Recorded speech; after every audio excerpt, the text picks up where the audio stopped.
Welcome to this video on office procedures based on the Manual of Office Procedures 2010, revised and updated by the Nagaland Civil Secretariat. This video will focus on Forms and Procedures of Communication, Part 2. This will include correspondence, prompt responses to letters, and target date for replies. Let's begin with looking at correspondence of different kinds. Correspondence with attached and subordinate offices, with union territory administrations, with state governments, with assembly secretariats, with MPs or members of legislative assembly, with ministers of state governments, and finally with foreign governments and international organizations. Let's start with looking at correspondence with attached and subordinate offices. Senior officers or head of a subordinate or attached office under an administrative department will correspond in respect of matters involving intervention or approval of another department in a note form with the department concerned. Head of an autonomous body under an administrative department will write in respect of matters involving intervention or approval of another department to the secretary of the department concerned in a letter form. In both the cases, the department concerned, if required, will take up the matter with another department. Attached office or subordinate office may, however, seek factual information from another department directly. An officer of a subordinate office or attached office or autonomous body will not correspond directly with the minister of another department except the head of a statutory body, regulatory authority, set up by an act of legislature. We'll now look at correspondence with union territory administrations. All communications of a routine nature which clearly relate to the business of a particular department will ordinarily be addressed to the secretary in the appropriate department. Other important communications may be addressed to the chief secretary or the administrator. Further, we look at correspondence with state governments. Communications on the subjects which clearly relate to the business of a particular department will normally be addressed to the secretary of that department.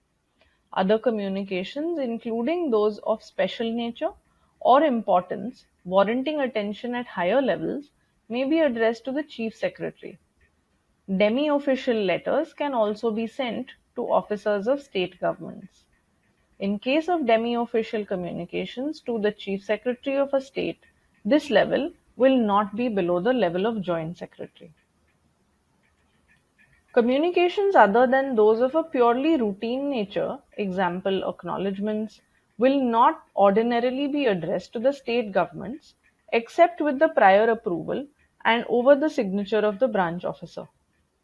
Purely routine communications can, however, be signed by an undersecretary or equivalent officer. Let us now look at correspondence with assembly secretariats. Communications meant for the assembly secretariat and requiring urgent or high-level attention may be addressed to the secretaries concerned and not to the speaker direct.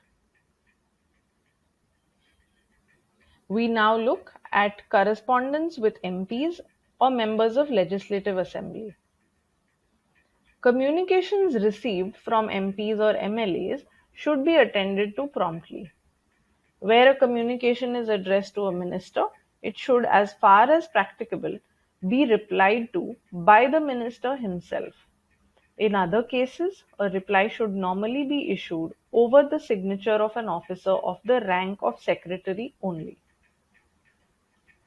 Where, however, a communication is addressed to the head of an attached or subordinate office, public sector undertakings, financial institutions, branch in charge in a department or organization, it should be replied to by the addressee himself. In routine matters, he may send an appropriate reply on his own. In policy matters, however, the officer should have prior consultation with higher authorities before sending a reply. It should, however, be ensured that minimum level at which such replies are sent to members of parliament or MLA is that of Under Secretary, and that also in letter form only. Normally, information sought by a member should be supplied unless it is of such a nature that it would have been denied to him even if asked for on the floor of the Legislative Assembly.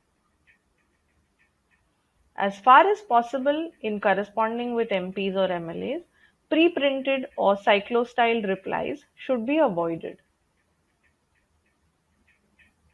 In case a reference from an ex-MLA is addressed to a minister or secretary, reply to such reference may be sent by the divisional head concerned after obtaining approval of the secretary of the department.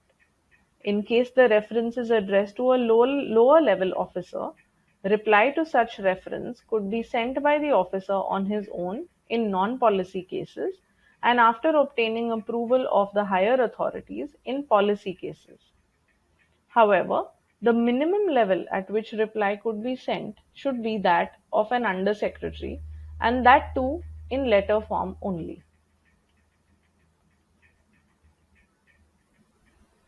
Let us look at correspondence with ministers of state governments.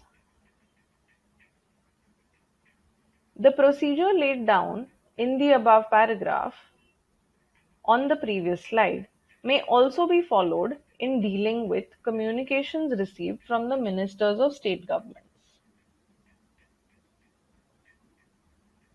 We'll finally look at correspondence with foreign governments and international organizations.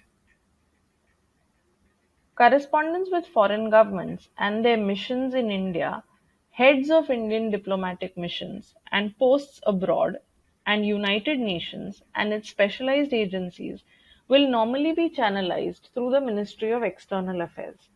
The exceptions under which direct correspondence may be resorted to are indicated in the instructions entitled Channel of Communication between the Government of India and State Governments on the one hand, and foreign and Commonwealth governments or their missions in India, heads of Indian diplomatic missions and posts abroad, and United Nations and its specialized agencies on the other, issued by the Ministry of External Affairs.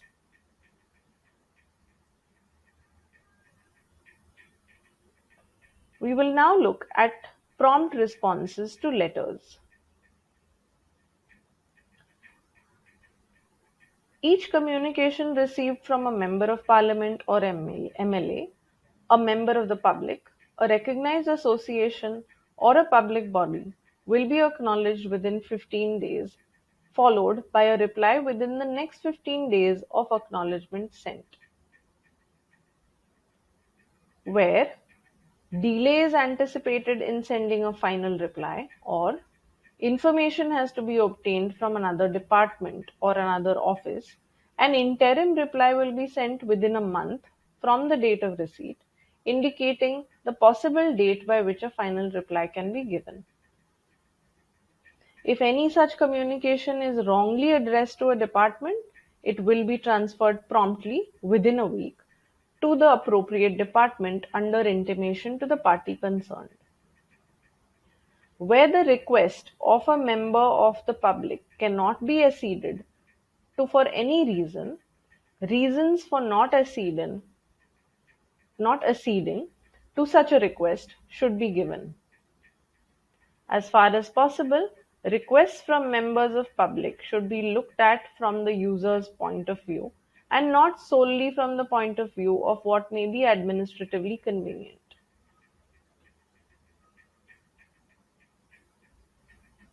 We finally look at the target date for replies. In all important matters in which state governments, departments of the central government, or other offices, public bodies, or individuals are consulted, time limit for replies may ordinarily be specified.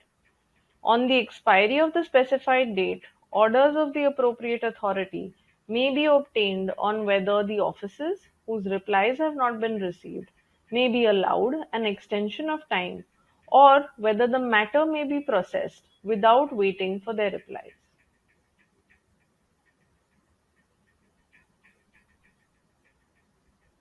We have looked at correspondence, prompt response to letters, and target date for replies. Thank you for watching this video on office procedures based on the Manual of Office Procedures 2010, revised and updated by the Nagaland Civil Secretariat.